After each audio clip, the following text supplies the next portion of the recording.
Hay más eclipses solares que eclipses lunares. Esa es la conclusión a la que llegó Theodor von Oppolzer a registrar todos los eclipses desde 1208 a.C. de nuestra era hasta 2161. Sin embargo, su canon de eclipses puede considerarse erróneo. Él registró todos los eclipses solares en los que alguna parte de la sombra de la luna tocara la Tierra. Sin embargo, para los eclipses lunares, solo consideró aquellos en los que la parte más oscura de la sombra de la Tierra cayera sobre la luna. Como se nos ha enseñado desde niños, un eclipse es cuando entre dos cuerpos celestes se pone un tercero. Generalmente siempre ocupamos el sistema Tierra, Sol y Luna para esos casos. Cuando la Tierra se pone entre el Sol y la Luna, ocurre un eclipse lunar.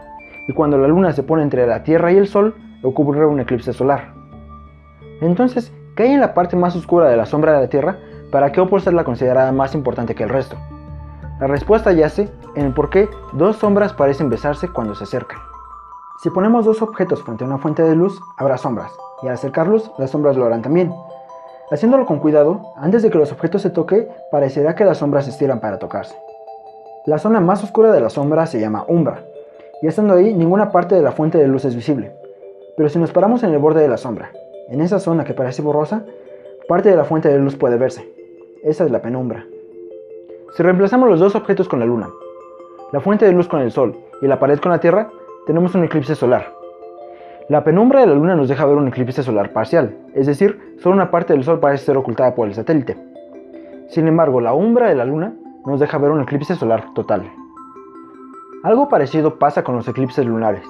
Si la luna es completamente cubierta por la umbra de la Tierra, tenemos un eclipse lunar total. Pero si la umbra de la Tierra solo cubre una parte de la luna, tenemos, un eclipse lunar parcial. Sin embargo, si la penumbra de la Tierra es la que toca la luna, no parece haber ninguna diferencia. A simple vista, no podremos decir que está ocurriendo un eclipse. Fue por esta razón por la que Oppolzer decidió no incluirlos. Si lo hubiera hecho, el número total de eclipses solares habría sido casi el mismo que el de eclipses lunares.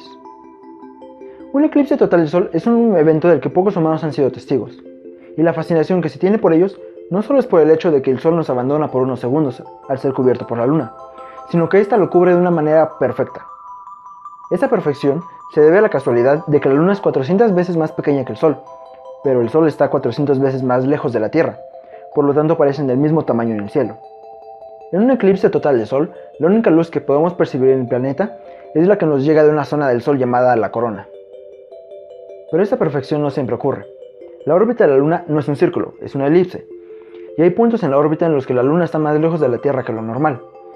Si un eclipse sucede en uno de estos puntos, la Luna no será lo suficientemente grande como para cubrir todo el Sol, y entonces tenemos un eclipse anular. Pero pongamos una pregunta muy peculiar sobre la mesa. Si pudiéramos agarrar una nave espacial y viajar a la Luna, ¿cómo se vería un eclipse solar desde ahí?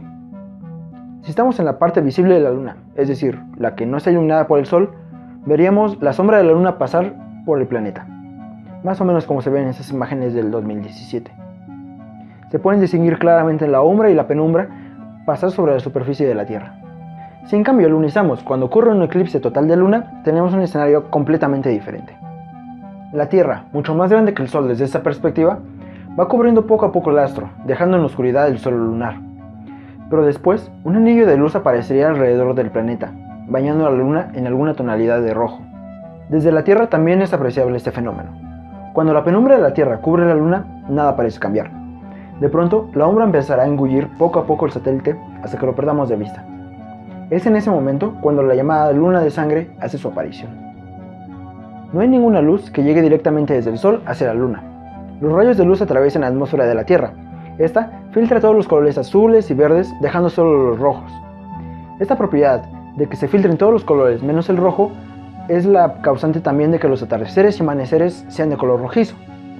Además, la atmósfera de la Tierra dobla los rayos de luz dirigiéndolos hacia la Luna.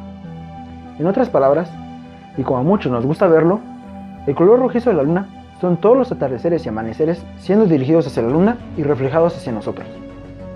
Hay algo importante sobre la cara de la Luna que vemos o no vemos durante cualquier eclipse.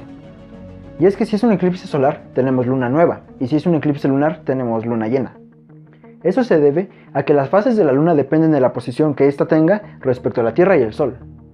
Pero si eso es así, debería haber un eclipse cada que haya luna nueva o luna llena. La órbita de la Luna alrededor de la Tierra está inclinada con respecto a la de la Tierra alrededor del Sol.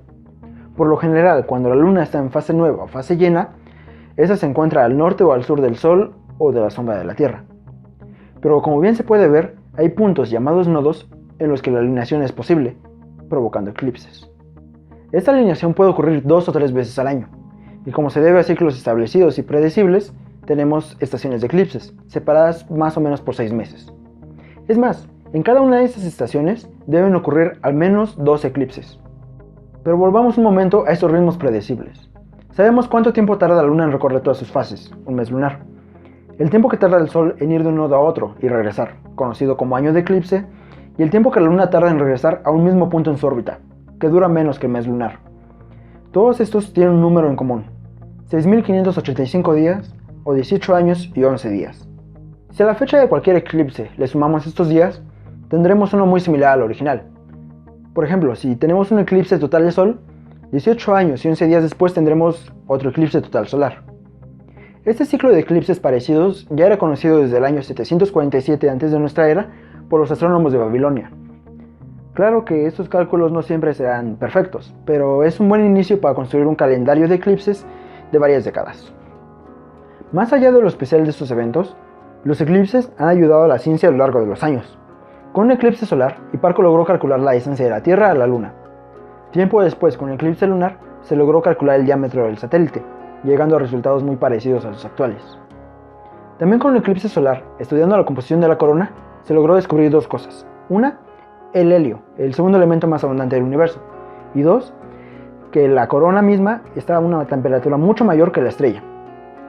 Aún nadie sabe por qué, pero el año pasado se envió una sonda a tratar de averiguarlo.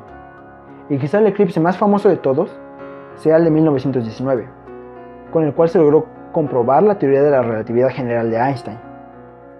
A final de cuentas, una de las ideas más revolucionarias en el mundo de la ciencia requirió uno de los eventos más impresionantes para la humanidad.